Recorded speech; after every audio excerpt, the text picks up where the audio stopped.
Salut à tous. Soyez bénis dans le nom suprême et souverain de Jésus-Christ. Je suis le prophète James Aimé Gracias, visionnaire et pasteur principal du ministère Lumière des Nations basé à Yaoundé au Cameroun. Le Seigneur m'a transporté en esprit et il m'a montré un certain nombre de choses sur la merveilleuse nation de Côte d'Ivoire. Côte d'Ivoire, le Seigneur me demande de te dire que ta saison arrive. Ta saison de visitation arrive. J'ai vu dans le règne de l'esprit plusieurs personnes sorties de prison, sorties de la captivité. Il y a un vent de liberté qui a soufflé dans la nation de Côte d'Ivoire. Et le Seigneur me fait comprendre qu'il a ouvert des portes pour que plusieurs Ivoiriens puissent sortir de la captivité. L'année 2025 qui arrive, le ciel sera ouvert sur la nation de Côte d'Ivoire. Côte d'Ivoire, le ciel sera ouvert sur ta vie en 2025. Et dans cette vision, le Seigneur m'a fait comprendre qu'il y a le vent du changement, le vent du renouveau au sein de la nation ivoirienne. Que le moment est venu pour Dieu de passer le bâton à la nouvelle génération. Que ce soit sur le plan politique, sur le plan ecclésiastique, sur le plan économique, il y a une race, il y a une génération qui est en train de s'élever. Et le Seigneur m'a fait comprendre qu'il y a des prémices qu'il a déjà eu à utiliser pour annoncer à la nation ce qui est sur le point de se passer à partir de l'année 2025. Parce que j'ai vu un vent, c'était le vent du renouveau. Et je voyais beaucoup de jeunes accéder à des postes stratégiques du pays. Je voyais beaucoup de jeunes que Dieu suscitait et établissait dans le ministère.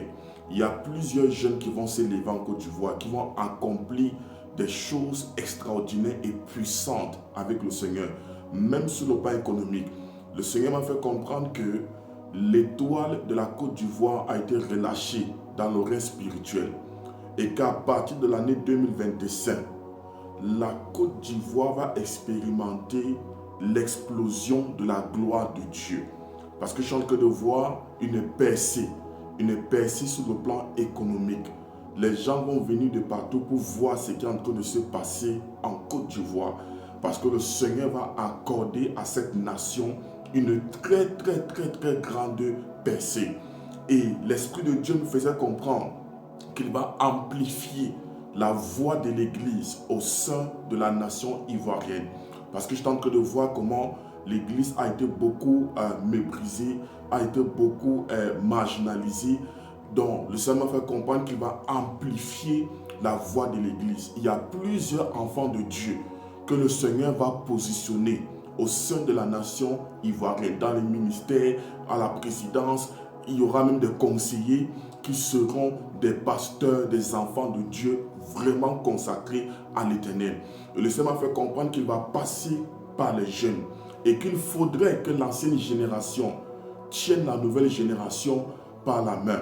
L'ancienne génération, vous ne devez pas combattre cette nouvelle génération que le Seigneur veut utiliser et introduire. J'ai vu clairement une percée sur le plan économique, sur le plan spirituel et même sur le plan culturel. Je voyais des immeubles sortir, je voyais des immeubles monter. Je voyais comme une sorte de développement. Et le Seigneur m'a fait comprendre qu'il va honorer la Côte d'Ivoire en Afrique. Donc parmi les pays les plus influents en Afrique francophone, la Côte d'Ivoire sera parmi le top 5. Ainsi m'a parlé l'Éternel. Église de Côte d'Ivoire, levez-vous, priez, parce que ce vent va venir avec un peu de tension, mais l'Esprit de Dieu sera au contrôle. L'Esprit de Dieu sera au contrôle. Sachez que c'est le vent du changement que le Seigneur sera en train de relâcher dans la nation ivoirienne. Même sur le plan sportif, il y aura l'étoile de la Côte d'Ivoire va briller. Et la Côte d'Ivoire sera l'objet de convoitise de beaucoup d'autres pays. Ainsi m'a parlé l'Éternel, ainsi m'a révélé l'Éternel. Que le Seigneur vous bénisse, peuple ivoirien, que le Seigneur bénisse le corps du Christ de la Côte d'Ivoire. Shalom à vous.